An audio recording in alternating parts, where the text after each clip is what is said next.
안녕하십니까. 지금부터 예도는 도덕의 계보학 13번째 강좌를 시작하겠습니다.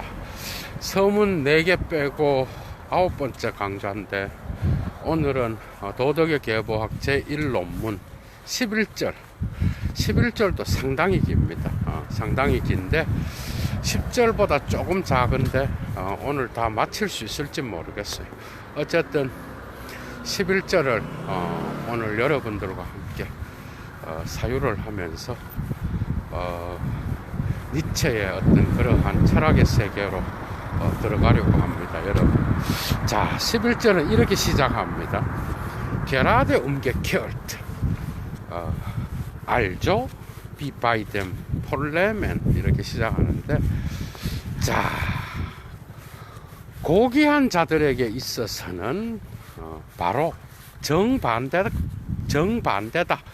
정반대가 나타난다, 이 말이에요. 노예도덕에서 나타났던 그런 것들이 고귀한 자들에게 있어서는 정반대로 나타나는데, 이 고귀한 자는 바로 좋음이라는 근본 개념을 앞서, 그리고 자발적으로 곧 자기 자신으로부터 구상하고, 거기서부터 비로소 나쁨이라는 표상을 창조해내는 자야. 그러니까 좋음이라고 하는 것을 자발적으로 앞서 구상하고 나쁨을 뒤에 창조하는 이러한 특징을 갖고 있다라는 거예요. 이게 바로 귀족도덕의 특징인데, 여러분들이 여기서 아주 중요한 게 나타납니다. 자, 계속 따라갑니다. 그래서 이 나쁨, 한편으로는 폴레멘 우얼슈프룽스, 그러니까 고귀한 출처, 근원을 가진 그러한 이 나쁨과, 그리고 예네스 베제 아우스템 브라우 캐슬 데스 웅게제티텐 하스, 이렇게 나와 있어요. 그러니까 충족되지 않는 증오의 양조 주전자로부터, 이거는 양조, 브라우캐스를 양조도 되지만 양조 주전자, 펄펄 끓이는, 그죠? 그것으로부터. 그런데 만족이 되지 않아.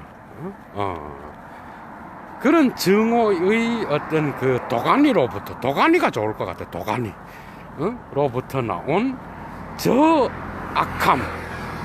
그러니까 한편으로는 고귀한 귀족에 속하는 고귀한 출처를 가진 그러한 나쁨이 있고, 다른 쪽에는 증오의 도가니에서 나온 레상티망, 뭐죠? 원한의 도가니에서 나온 그러한 나쁨이, 악함이 있다라는 거야. 그러니까 한쪽 편에는 나쁨이 있고 다른 쪽에서는 악함이 있는데, 여기에서 비로소 가치의 전도가 일어납니다, 여러분. 그러니까 우리 김연아 선생님께서 오늘도 들어오셨네. 자, 요즘은 예도 TV에서 페북으로 생방송을 보는 자들은 거의 없습니다. 그 이유는 예도가 유튜브에 바로 올라오는 걸 알기 때문에. 그런데 우리 선생님께서 들어오셔서 상당히 기쁩니다.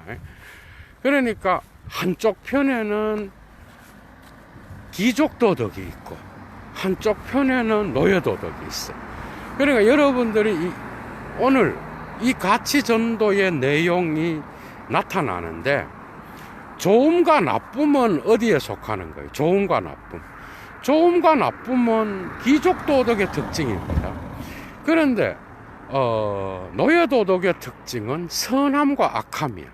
이해가 되죠?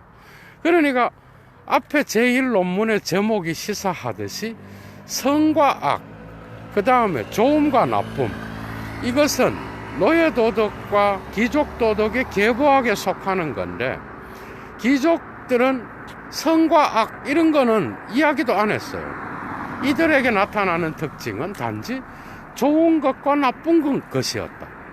그런데 여기에 대한 원한 감정으로 노예들, 비천한 자들이 자기 자신들의 어떤 그러한 상황을 가지고 귀족들의 어떤 기존 질서를 뒤집어 엎는, 그죠?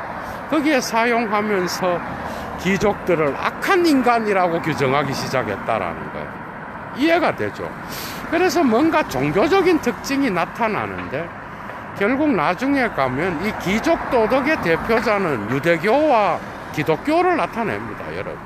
아니 노예 도덕의 대표자는, 그리고 귀족 도덕의 대표자는 그리스 어떤 그러한 귀족들과 또한 여기에 연루된 그 독일이 아니라 유럽 전체에 퍼져 있는 어떤 그 블론드, 그러니까 금발을 가진 어떤 그러한 종족을 나타내는 거예요. 그러니까 좋음과 나쁨만 알았던 이 귀족들이 노예들로 가게 되면은 이걸 가치를 전도시켜서 악함과 선함으로 나누어지게 되는 거예요. 지금 이걸 설명하는 거예요. 그런데 여러분들 독일어로 보면 영어도 똑같습니다. 모든 라틴어 계열의 단어를 나타내는 거기에서는 굿은 좋음과 선함을 같이 갖고 있죠. 그런데 독일어에서 악함과 나쁨은 다르게 표현돼요. 슐레이트와 외전으로 표현돼요. 그러니까 성과 좋음을 나타내는 단어는 하나의 단어인데, 나쁨으로 가게 되면 나쁨과 악함은 두 개 다 단어가 달라요. 요런 부분들이 여기에 나타납니다, 여러분. 자, 요걸 근본적으로 갖고 있고 여러분들이 따라오시면 좋을 것 같아요. 자, das Erste, 전자. 여기서 전자는 뭔가 하면은 고귀한 출처, 근원을 가진 나쁨. 귀족들이 말하는 나쁨을 이야기하는 거예요. 이 나쁨은 뒤따라 창조된 거야. 나 셰풍. 그리고 네벤헤얼, 병렬적으로 나타나는 거고, 세 번째가 콤플레멘테얼 팔버, 보충적 색깔이에요. 그러니까 자기 자신들을 좋음이라고 표현하고, 나쁨은 거기에 대한 대립 개념으로서 부차적인 것으로서, 그죠? 표현하고 있는데, 그래서 뒤따라 창조되고 병렬적으로 나타나며 보충적 색깔을 갖고 있다라는 거예요. 콤플레멘테얼 팔버라 그러죠, 그죠? 이에 반하여 후자, 그러니까 충족되지 않는 정오의 도가니로부터 나온 저 악함, 그러니까 뭐예요? 노예 도덕에서 말하는 악을 이야기하는 거야. 그러니까 이 후자는 이에 반하여 다스 오리지널, 원본이야. 뒤따라 창조된 게 아니야. 악함이 원본이고 이들에게서는 시작이고 안팡이고 아이겐틀리셔 타트, 본래적인 행동이야. 그러니까 노예 도덕의 콘셉지온, 구상에 있어서 노예 도덕이라고 하는 그것의 구상에 있어서 두 번째 악함이라고 하는 것은 원본이에요. 원본, 복사가 아니라고.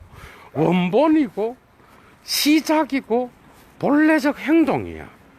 그러니까 노예 도덕에서 말하는 악과 귀족 도덕에서 말하는 나쁨은 엄청난 차이가 있다라는 거예요.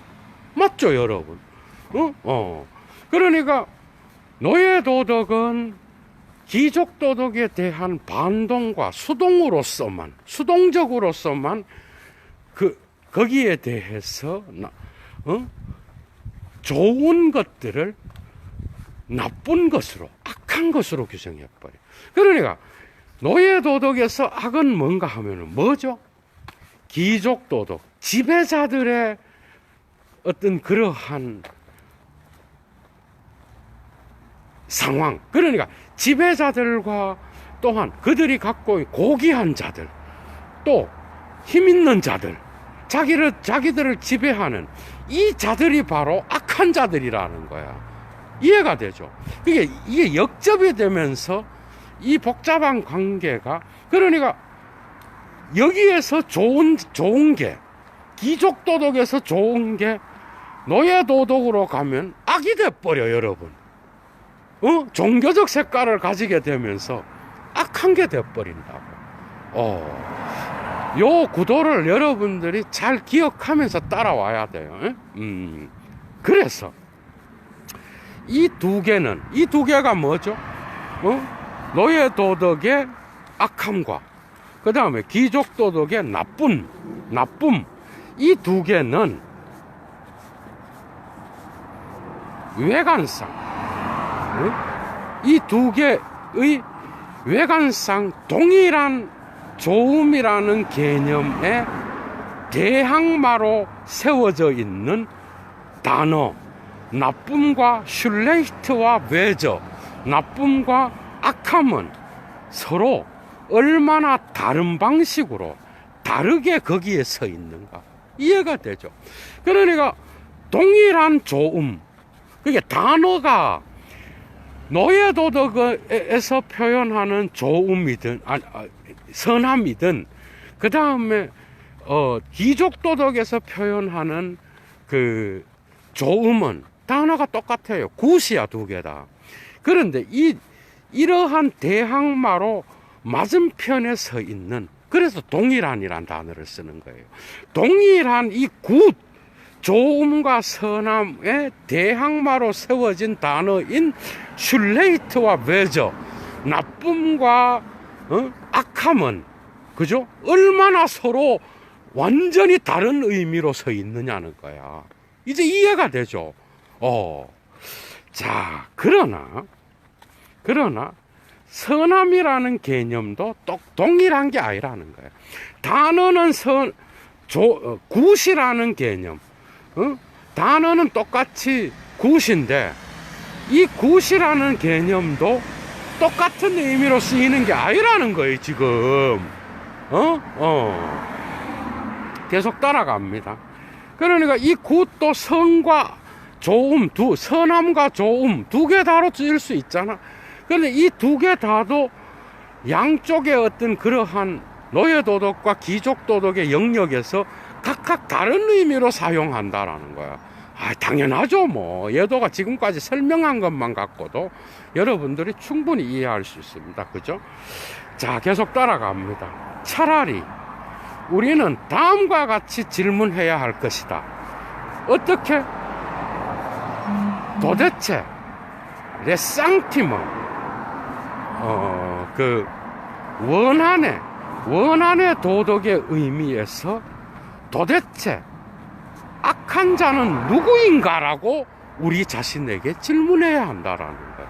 그러니까 원한의 도덕의 의미에서 악한 자는 바로 귀족 도덕에 있어서 귀족 도덕을 나타내는 고귀한 자들, 그 다음에 힘 있는 자들, 그 다음에 또 뭔가 귀족들 자신 본인들을 나타낸다라는 거예요. 이해가 되죠? 재밌어요.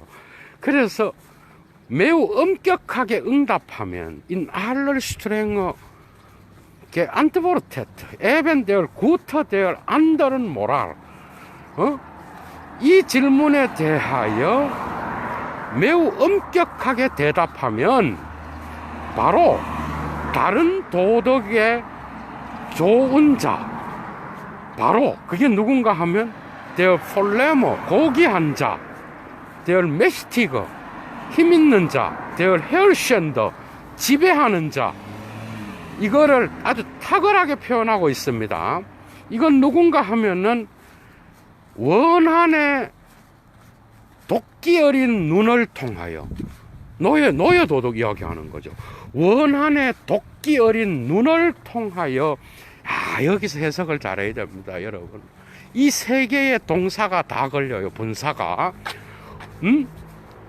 umgefällt, nur umgedeutet, nur umgesehen, 이렇게 나와 있어. 그러니까 Das gibt auch des Ressentiments. 그러니까 원한의 도끼 어린 눈을 통하여 바꾸어 채색되고 바꾸어 해석되고 바꾸어 보여진 이 세 개가 다 걸리는 거예요. 여기에 두루히에. 그러니까 원한의 도끼 어린 눈을 통하여 바꾸어 채색되고 바꾸어 해석되고 바꾸어 마지막으로 보여진, 그게 바로 누군가 하면은 다른 도덕의 좋은 자야. 그게 바로 귀족들이야. 이해가 되죠? 그런데 원한의 인간들이 볼 때는 이 자들은 좋은 자가 아니야. 그럼 뭐예요? 악한 자라는 거야. 이 자들이 자기들을 지배하는 힘 있는 자, 귀족들, 고귀한 자니까. 여러분 이해가 되죠? 그 선과 악은 뭐야? 지편에서 따라 다 달라지는 거예요. 이런 해석학적인 의심의 해석학이 칸트에게선 없죠, 여러분. 이런 것들이. 그러니까 이런 해석학을, 이런 도덕의 계보를 함께 공부하지 않으면 그냥 순진하게 보편적인 도덕이라고 하는 이 단어가 갖고 있는 이데올로기를 맹신하는 자가 되어버린다는 거예요. 이해가 되죠? 뭔 말인지. 칸트와 니체가 다 있어야 된다는 거야, 예도는. 이해가 되죠?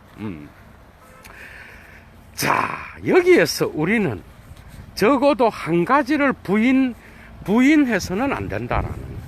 다음과 같은 사실, 이 한 가지는 인정해야 되는데, 의역하면은, 그게 뭔가 하면은, 저 좋은 자들, 저 좋은 자들을 단순하게 적대자, 적으로서만 알게 된 자는 또한 오직 악한 적으로서만 알게 된다라는, 이해가 되죠? 그게 노예 도덕으로 귀족 도덕에서 좋은 자가 노예 도덕으로 넘어가면은 노예 도덕에서는 그들이 악한 적대자가 돼버려. 독일어로 외저 파인더가 돼버려. 악한 적이 돼버린다는 거예요. 재밌죠? 잘 따라오리라고 생각합니다. 그리고 이 동일한 사람들, 곧 그렇게 엄격하게 지터, 풍습, 페얼에롱, 숭배, 존중, 브라우후, 뭐죠? 관습, 당크바르카이트, 감사함, 이런 것을 통하여 노호메얼, 더 나아가 더욱이 게겐자이티그 베바흥, 상호적인 감시를 통하여, 그리고 여기에 라틴어가 나와 있어요. 아이플 주프트, 이건 질투인데 라틴어로 인터파레스 이렇게 해놨어요. 인터파레스는 다른 뜻이 아니라 동일한 부류의 사람들 가운데에서, 이런 뜻이야. 그러니까 같은 계층의 동일한 부류의 사람들 가운데에서의 질투를 통하여, 이런 것들을 통하여 매우 엄격하게 구속받는 한계가 정해진, 이런 뜻이야. 인슈랑켄 할텐이에요. 그러니까 이런 것들을 통하여 매우 엄격하게 한정된, 제한된, 구속된 이런 동일한 자들. 다른 한편으로는 임페할텐 쭈 아이난들, 서로와의 관계 안에서, 페얼할텐은 태도, 행위란 뜻인데 사실은 쭈와 함께 쓰면은 관계란 뜻으로 해석해야 됩니다. 그러니까 서로와의 관계 안에서 릭지트, 배려, 그 다음에 젤프스트베헤얼슝, 자기 자신을 통제함, 자제함, 자제란 뜻으로 번역하면 좋을 것 같아요. 그 다음에 짤트진, 다정다감함, 그 다음에 트로이어, 신실함, 슈톨츠, 자긍심, 자부심, 그 다음에 프로인트샤프트, 우정, 이런 것에 있어서 매우 발명적으로 스스로를 증명하는 그런 자들. 매우 발명적이라는 게 뭐야? 조엘 핀더리슈인데 뭔가 창조적으로 변형시킨다는 뜻이에요. 그런 것을 통하여 스스로를 증명하는 이 사람들, 이들은 외부로 눈을 돌립니다. 이제부터 재밌어져요. 외부로, 자기 외부로 눈을 돌리고, 그 다음에 다스 프렘더, 낯선 것과 디 프렘더, 타향, 이국, 외국 다 돼. 그러니까 이국적인 것, 그 다음에 낯선 것, 이런 것들이 시작되는 거기에서 그들은 외부로 눈을 돌리는데, 이들은 곱비 풀린 뭔가 맹수가 풀려난 뭔가에 이렇게 제한되어 있다가 풀려난 로스 겔라센의 라우프 티러 이렇게 나와 있어. 그러니까 뭔가 풀려난 맹수보다 상황이 더 나은 것이 아니라는 거예요. 이제 이들을 맹수에 비유합니다, 여러분. 그래서 문화. 여러분, 발터 베냐민이, 예도가 이미 강좌를 했죠. 발터 베냐민이 자기의 말년에 쓴 역사 서술에서 모든 문명은 야만의 역사를 갖고 있다 그래요. 여기서 나옵니다, 여러분. 니체가 훨씬 깊고, 니체로부터, 여기서부터 동일한 거에 나와요. 오늘 하는 데서. 엄청나게 재밌는 게 나올 거예요. 이게 베냐민도 니체를 읽었다는 거예요, 여러분. 그거는 베냐민의 말이 아니라 니체의 말이었어요, 여러분. 니체가 안 걸리는 인간이 없어, 오늘날. 그래서 오늘 강좌의 소제목을 예도는 모든 문명의 배후에는 야만의 역사가 숨어 있다. 그러니까 문화 분석의 정신 분석학자예요. 이해가 되죠, 이제? 그러니까 베냐민은 좀 비슷하게, 좀 다르게 자기 역사 철학에서 이걸 갖고 가지만 니체가 원조입니다, 니체가. 1차 자료를 읽어야 돼, 여러분들. 이해가 되죠. 발터 베냐민에 대한 강좌는 예도의 단편 강좌에 들어가시면 있어요. 역사에 대한 거. 자, 계속 나갈게요. 그래서 이들은 외부로 눈을 돌려서 이국적인 것이 시작되는 거기에서는 뭐죠? 곱비 풀린 망아지처럼 뭔가 구속되었다가 풀려난 맹수보다 상황이 더 좋지 않게 된다는 거야. 그래서 이들은 거기에서 모든 사회적 강박으로부터의 자유를 누리는 거야. 모든 사회적 강박과 구속으로부터 자유를 누리고, 그들은 또한 공동체의 평화 속에서 아주 긴 감금이 있었어. 이게 여기서 맹수는 뭐죠? 맹수는 야인이에요. 야인이라고 하는 거는 이런 공동체나 사회적 구속으로부터 벗어난 자들이에요. 이해가 되죠? 그게 맹수는 어쨌든 그 공동체의 평화 속에서 뭔가 구속당하고, 그 다음에 아인슐리승 운트 아인프리디궁, 그 안에서 울타리를 치고 담을 친다라는 뜻이야.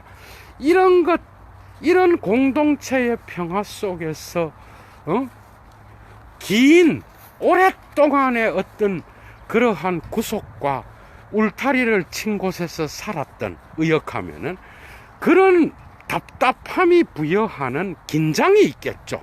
이런 긴장에 대하여 바로 긴장을 어디에서 보상받는가 하면은 야생, 빌트니스, 황야, 사막, 이런 뜻이죠. 그러니까 야생에서 이들은 자기들이 공동체의 평화 속에서 구속당했던 그 긴장을 야생에서 풀어버린다라는 거예요, 의역하면. 재미있죠, 여러분? 비유적으로 쓰고 있어, 이 맹수를. 그래서 이들은 이들은 양심에, 그러니까 맹수들이 갖고 있는 맹수적 양심의 순수함으로 물러나게 되는데, 바로 환호하는 프롤로켄더 운게 호열, 환호를 보내는, 아주 즐거워하는 그러한 괴물로서 그렇게 한다라는 거예요. 이해가 되죠? 그런데 이런 즐거워하는 괴물은 누군가 하면은 아마도 끔찍한 일련의 살해와, 두 번째 니들브레농 방화, 세 번째 쉔둥 수치를 주는 거, 그러니까 뭐야, 능욕한다 그러죠 우리가. 능욕. 그 다음 네 번째가 고문, 다섯 번째가 고문이야. 이러한 일련의 이런 것들로부터 위벌 무트, 의기양양하고, 그리고 진리성 글라이 게비터, 정신적인 영혼의 어떤 안정감, 평온, 균형, 이런 뜻이에요. 그게 영혼의 안정감을 누리면서 이런 것들로부터 뭔가 도피하는, 그러한 즐거워하는 괴물로서 나타났는데, 이런 것들로부터 다폰 개엔, 벗어나, 피하다, 이런 뜻이야. 그러니까 고문하고, 그 다음 또 뭐야, 숫제 능욕하고, 방화를 하고, 살해를 하고, 이런 끔찍한 일련의 목록을 해서 뭔가 여기로부터 나아가는 그러한 끔찍한 괴물로서 나타나는 거야. 근데 이들도 양심을 갖고 있는데, 근데 맹수의 양심이야. 맹수의 양심을 갖고 그 맹수의 양심의 순수함, 운슐트, 범죄하지 않는, 빚이 없는 어떤 순수함으로 물러나게 된다라는 거예요. 상당히 정신분석학적입니다, 여러분. 그죠?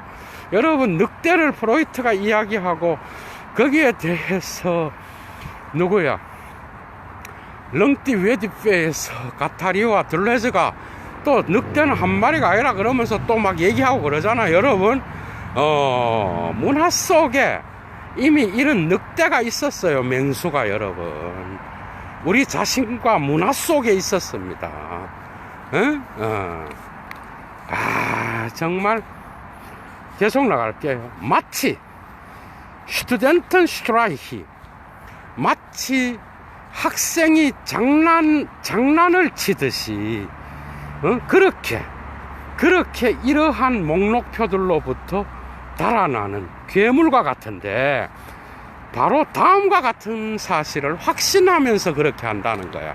그게 뭔가 하면은, 시인이 오랫동안 이제 다시 노래할 어떤 것, 그 다음에 류이면 노래하면서 칭송할 무엇인가를 소유하고 있다고 확신하면서, 이건 뭐죠? 오랫동안의 어떤 공동체의 속박 속에 있다가 풀려난 맹수와 같이, 그죠? 그래서 그거를 시인이 오랫동안의 사유를 갖고 있다가 이제 마침내 노래하고, 그 다음에 칭송할 어떤 것을 갖게 되었다라고 확신하면서, 비유가 이제 이해가 되죠? 쉽지 않습니다, 여러분. 그런데 여기서 시인은, 여러분들도 플라톤이라든지 어떤 그런 다양한 책들에서 고대 그리스에서부터 나타나는 그 시인들은 음유 시인도 포함됩니다. 음유 시인, 노래를 하면서 자기의 어떤 그런 것들을 시적인 것들을 표현하는, 그러면 노래할 어떤 것, 칭송할 어떤 것이 여러분들에게 충분히 이해가 될 겁니다. 그죠? 계속 나갑니다. 근데 이 모든 고귀한 종족의 토대 위에서 바로 맹수, 곧 먹잇감과 승리를 향하여 욕심을 부리면서 이리저리 돌아다니는 화려한 금발의 맹수, 금발의 짐승, 이게 바로 맹수인데, 이 맹수는 결코 이 모든 고귀한 종족의 토대 위에서 오해되어서는 안 된다, 이렇게 되어 있어. 이들은 결코 오해해서는 안 된다라는 거예요, 여러분. 자, 계속 나갑니다. 그래서 이러한 숨겨진 은폐된 어떤 토대에 대해서는 때때로 어떤 폭발이 요구되는데, 폭발, 발산, 뭔가가 억눌렸다가 딱 폭발하는, 공동체에서 한참 이렇게 억압되어 있다가 야생으로 나가서 보상하는, 뭐죠? 금수와 같이, 맹수와 같이, 이제 이해가 되죠?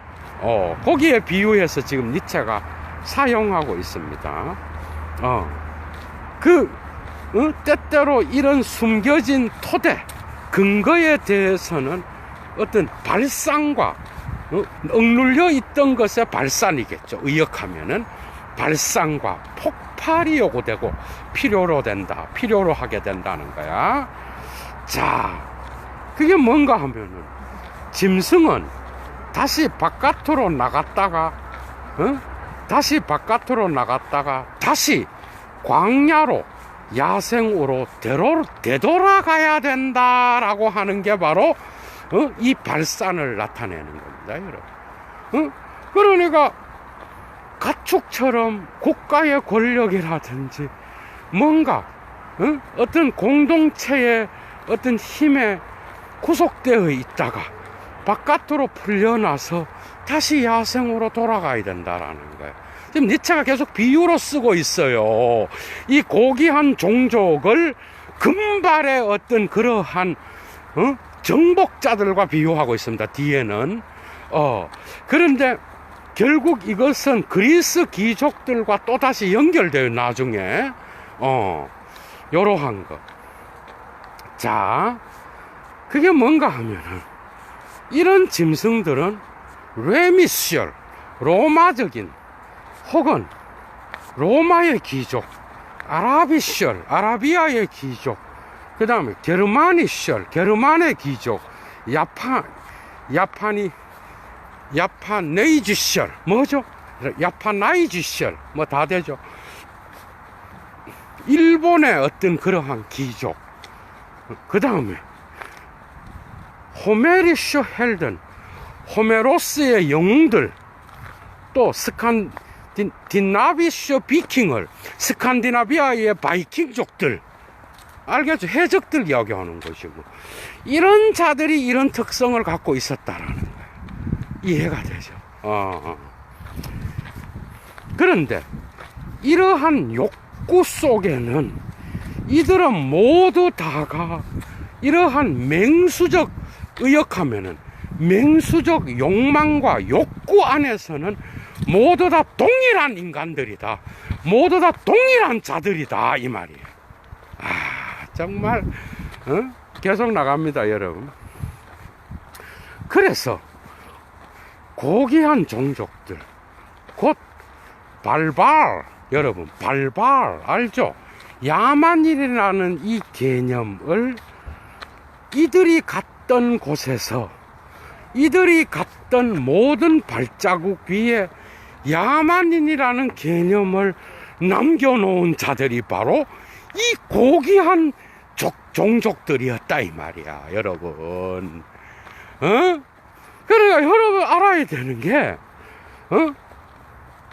얘가, 니체가 귀족 도덕을 막 옹호하고 노예 도덕을 막 싫어하고 이런 걸 1차 자료 읽어보요. 어때요, 여러분? 양쪽 다 까버려요. 여기서 문명이 나와, 여러분. 이 야만의 역사.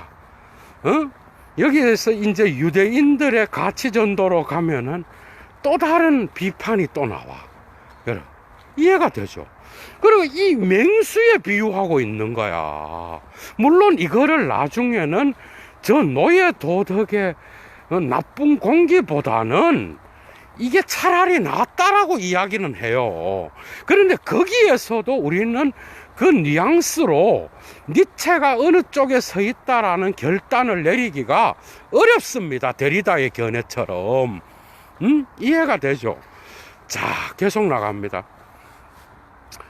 그래서 이들이 가는 모든 발자국 위에 발발 야만인이라는 개념을 남겨놓은 게 바로 이 고귀한 종족들이었는데, 이들의 최고 문화로부터 비로소 이러한 것에 대한 의식과 심지어 이러한 것에 대한 자부심이 페어레트 짓이 무심코 드러나고 있다는 거야.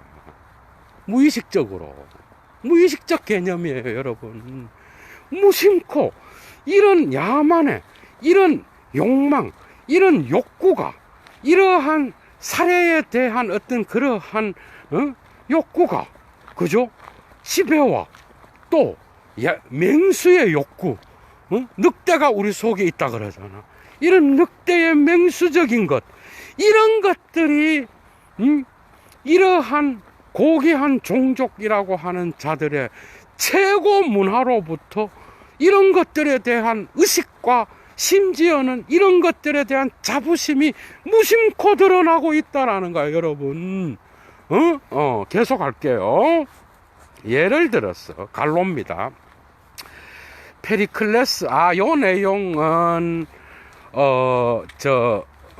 누구죠? 투키디데스가 썼던 펠로폰네스 전쟁사에 나와 있는 내용을 니체가 언급하고 있습니다.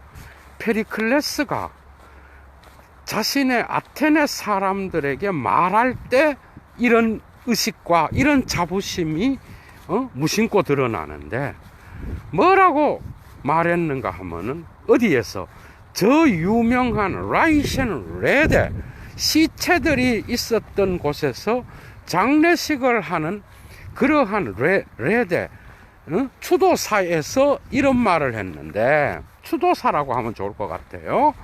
자, 주 알렘 란트 운트 메얼 하트 운스르 퀸하이트 지히덴 백개브로헨 운페얼 갱리시어 댕크말러.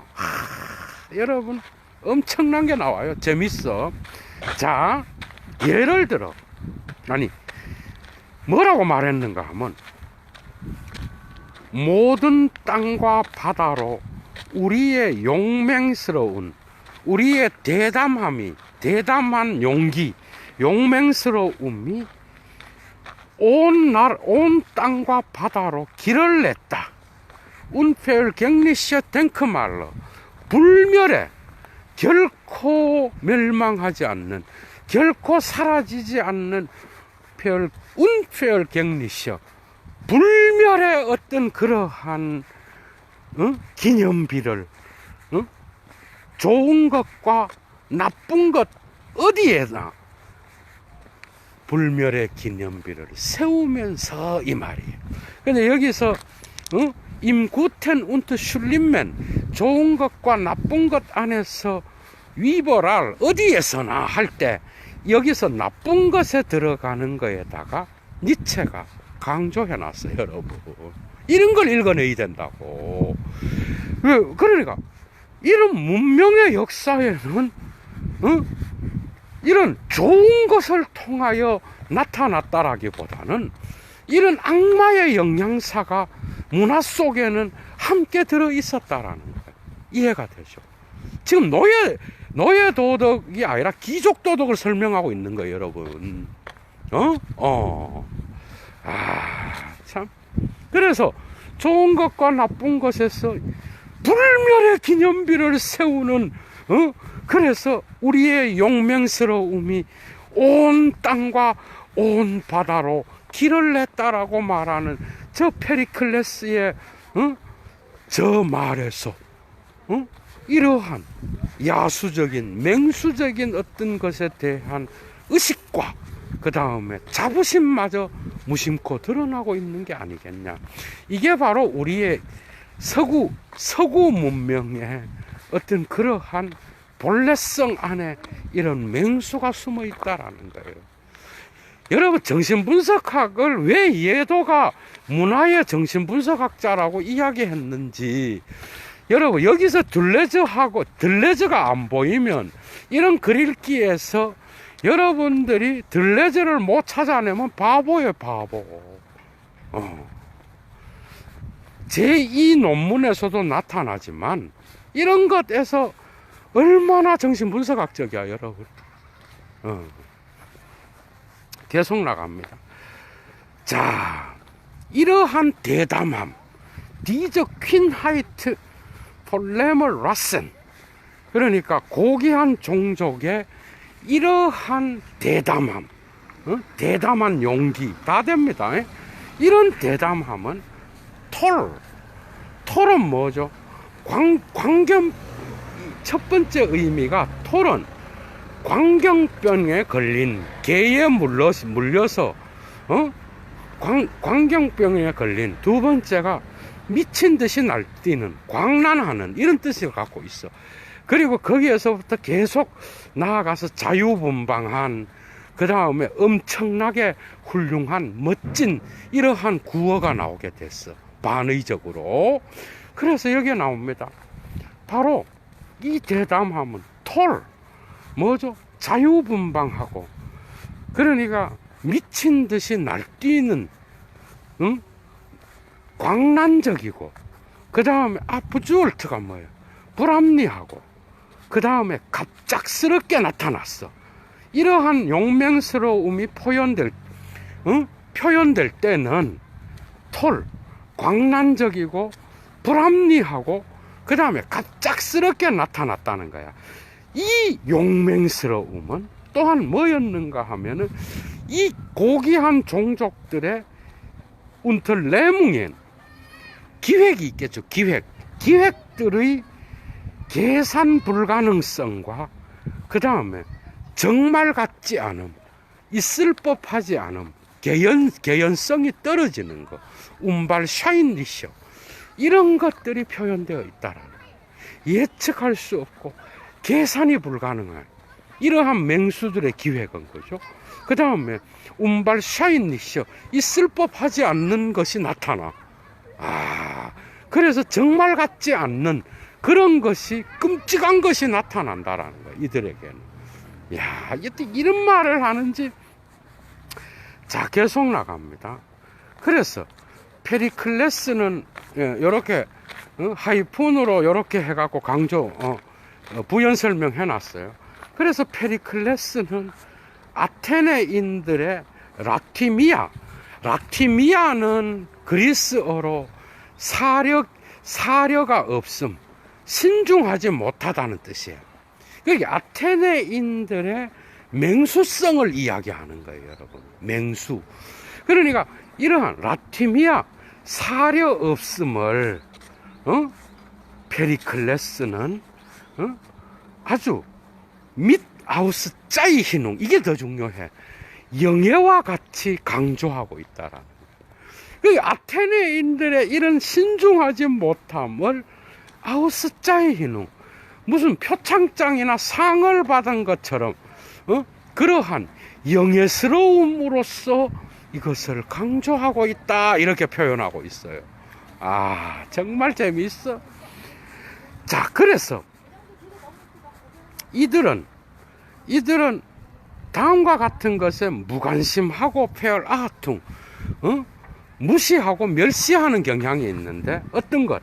지셜하이트, 안정성, 그 다음에 라이프, 몸, 레벤, 삶, 베하겐, 쾌적함, 이런 것에 대하여서는 무관심하고 무시해버려, 멸시해버려.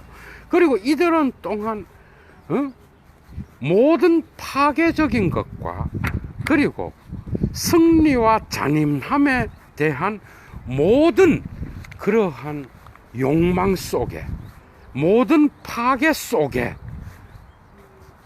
어떤 쾌락의 경악스러운 명랑함과 깊이를 갖고 있는 자들이었어. 야, 정말 왜 글을 이렇게 쓰는지 이해가 되죠. 계속 나갑니다. 그래서 이 모든 특징들은 바로 이런 것으로 고통당한 자들, 이게 누구예요? 노예들이지 뭐. 힘이 없어서 이러한 고귀한 종족들로부터 고통을 당한 자들에게 있어서는, 그러니까 뭐야? 노예들, 힘없는 자들, 그 다음에 연약한 자들, 가난한 자들, 이런 자들, 맹수의 먹잇감이 된 자들. 아, 이게 좋겠어. 확 들어오죠. 이런 자들에게 있어서 이런 모든 특징들은 방금 언급했던 맹수의 특징들 이야기하는 거예요. 이런 모든 것들은 바로 야만인의 상으로, 곧 악한 적의 상으로, 예를 들면 고트족과 반달족들의 상으로서 통합되게 된다 이 말이에요. 이해가 되죠. 이런 모든 것들은 이러한 자들에게 고통을 당한 약한 자들의 관점에서는 바로 야만인, 악한 적, 고트족과 반달족들, 이런 것들의 형상으로 통합되게 돼버린다는 거. 쭈잔맨 파센이라 그러고 쓰고 있어요. 쭈잔맨 파센, 통합하다, 요약하다라는 뜻인데, 그런 것으로 통합되어 버린다는 거. 이 모든 것은 쏙쏙 들어오죠. 다 들어오지 뭐. 자, 그래서 이제 독일인으로 넘어가요, 여러분. 독일인. 자, 독일인이 힘에 도달하자 말자, 권력을 얻자 말자, 독일인이 야기시키는 깊고 차가운 불신은, 이런 뜻이야. 깊고 차가운 불신은 또한 지금 다시 이렇게 하고 갈로 속에 이제 표현되어 있습니다. 이런 불신은 여전히 자, 뭐라고 쓰고 있는가 하면, 저 끌 수 없는 경악의 후타음으로 남아있다라는 거예요. 저 독일인의 차갑고 그 다음에 깊은 그러한 불신, 이런 불신은 오늘날도 여전히 뭐 그런 뜻이겠죠. 지금이라고 표현하고 있으니까 깊고 차가운 그러한 불신을 이야기하는 거예요. 이런 불신은 저 소멸시킬 수 없는 경악함, 얼마나 놀라웠으면 끌 수도 없는 그런 경악스러움, 놀라움이야.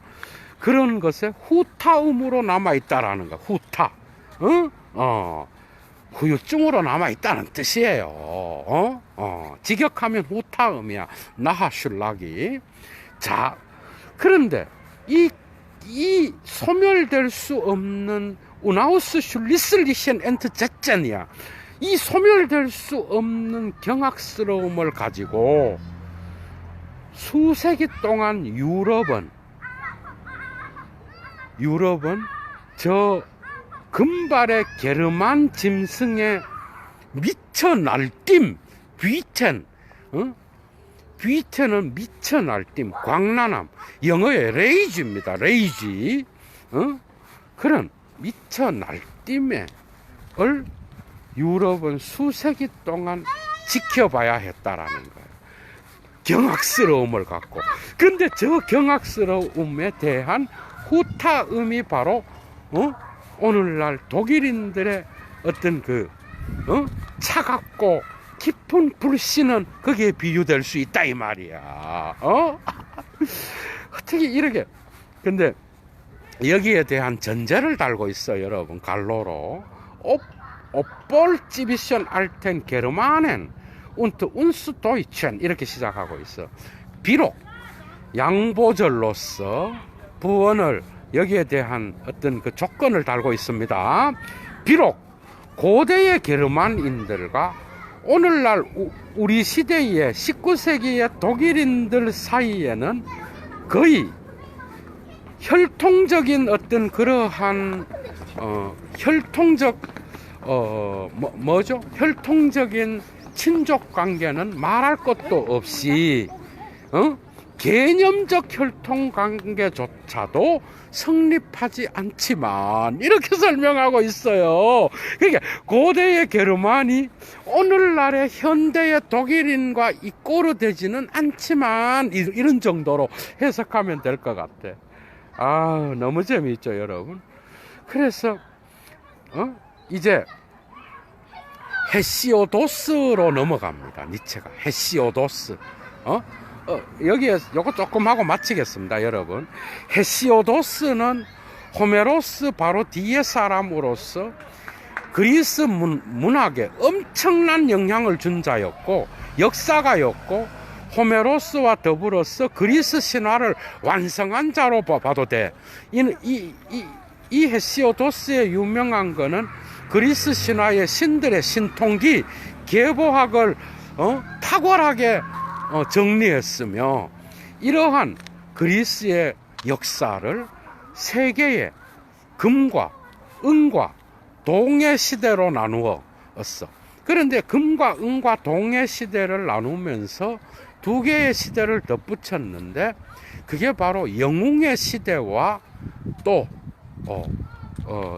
철의 시대, 철 알죠? 그런데 사실은 이 5개의 시대 중에서 헤시오도스가 표현한 5개의 시대 중에서 황금의 시대, 첫 번째 금의 시대만이 인간이 평화롭고 영원한 복락을 누리는 그런 시대로, 그러다가 인간이 죽은 그런 시대로 표현되고 있다라는 거. 이런 전이해를 갖고 따라오십시오, 여러분. 헤시오도스는 기원전 7세기에 활동했던 그런 문학가입니다. 자, 나는 일전에 헤시오도스의 당혹스러움에 주목한 바 있는데, 곧 헤시오도스가 문화의 시대의 순번을 생각 고안해 내서 그것을 금과 은과 동으로 표현하고자 했을 때, 바로 그 헤시오도스의 당혹스러움을 주목한 바 있다. 근데 그는 아주 영광스럽고, 여러분 이거 주목하십시오. 여러분 호메로스, 여러분 뭐 그리스 문화 대단하다 그러잖아. 이건 예도의 관점입니다. 그러니까 그리스 문화가 막 엄청나게 여러분 헤시오도스라든지 그 다음에 호메로스의 작품 한번 읽어봐, 여러분. 전쟁의 역사예요. 강간하고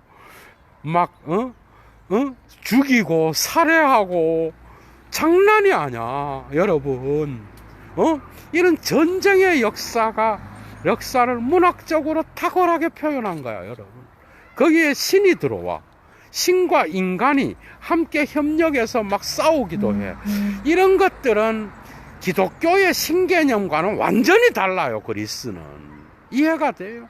신이 욕정을 품기도 하고, 그래서 질투를 막 느끼고, 신들이잖아, 신들과 인간들, 특히 이러한 신의 억압으로부터 자유를 얻으려고 하는 인간의 어떤 그런 투쟁들, 거기에서 제가 볼 때 이 그리스 문화에서 이 자유라는 개념, 신과의 어떤 투쟁을 통하여 인간의 자유를 강조하는 이런 것들은 정말 엄청난 가치가 있는 거라고 말할 수 있어요. 니체가 이 자유를, 이러한 인간적인 신을 기독교의 신과 대비시켜서 나중에 또한 언급하는 부분이 또 있어요, 여러분. 여러분 재밌죠? 이 니체가 어렸을 때 엄청나게 김나지움에서 또 이 그리스 신화에 빠져서 환장했다는 거 아니야, 여러분? 자, 그런데 한편으로는 영광스럽지만, 화려하지만, 또한 한편으로는 무섭고 폭력적인 호메로스의 세계가 그가 누구겠어? 헤시오도스겠죠. 그에게 제공해 주었던 모순을 가지고 그는 알고 있었다라는 거. 다음과 같은 사실을. 그런데 이 호메로스의 세계 안에서 나타나는 한편으로는 화려하고 영광스럽지만 한편으로는 폭력적이고 무시무시한 공포를 불러일으키는 이런 거. 이런 세계에 대한 모순을 가지고, 그가 하나의 시대로부터 두 개의 시대를 만들어냄으로써, 종결하고 있다라는 거예요. 자기 작품을. 사실은 이러한 금과 은과 동으로 나누는 거는요, 노동과 시대, 노동과 짜이트알터, 다양한 시대, 라고 번역되어 있어. 독일어로는요. 그리스어가. 그런데 그 작품에 나와 있어. 노동의 가치. 그래서 거기에서 신과 인간의 반신도 나오고 신도 나오고 막 인간과 뒤죽박죽 돼갖고 황금의 시대에서만 평화와 그 다음에 안정과 그 다음에 복락이 있습니다. 은과 동과 영웅과 그 다음에 또 뭐죠? 뒤로 가면 철의 시대로 가면 막 싸우고 전쟁하고 신과의 전쟁, 인간끼리의 전쟁 막 이런 것들이 막 나와요. 반신도 나오고. 자, 그래서 그가 서로의 배후에 세워놓아서 두 개의 시대를, 그러니까 하나의 시대로부터 두 개의 시대를 앞뒤로 펼쳐놓았다라는 거예요, 이 말은. 그런데 첫 번째가 바로 영웅과 트로이와 테베의 영웅들과 반신들의 시대였어. 근데 저 세계는 고귀한 종족의 기억 속에 남아 있었는데 바로 그 세계가 이러한 고귀한 종족의 조상들을 갖고 있었던 그런 세계였다라는 거예요. 그런데 그 세계가 고귀한 세계였냐? 아니요.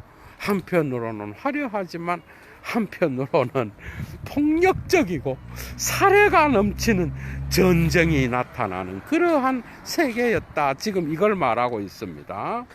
자, 그리고 나서 두 번째는 철의 시대 혹은 동의 시대가 나타나는데, 저 동일한 세계는 바로 이제 요것만 하고 끝냅니다, 여러분. 바로 짓밟히고 니들 게트레테는, 그 다음에 베라우프텐, 짓밟히고 강탈당하고 미스한델텐, 그 다음에 또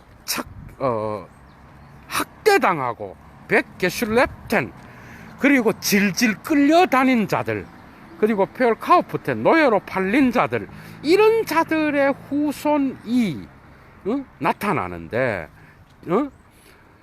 이런 후손들에게 저 세계가 또한 나타난다라는 거예요. 그리고 이건 바로 동의 시대로서 말해진 바와 같이 냉혹하고 차갑고 잔인하며 감정도 없고 양심도 없는, 그래서 모든 것들을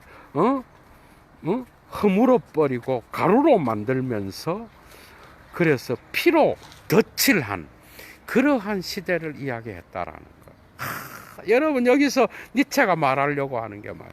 그 유명한 호메로스와 헤시오도스의 그리스 신화, 그리스의 문화의 세계 안에도, 그 문명의 세계 안에도 폭력의 역사가 있었다라는 걸 강조하는 겁니다, 여러분.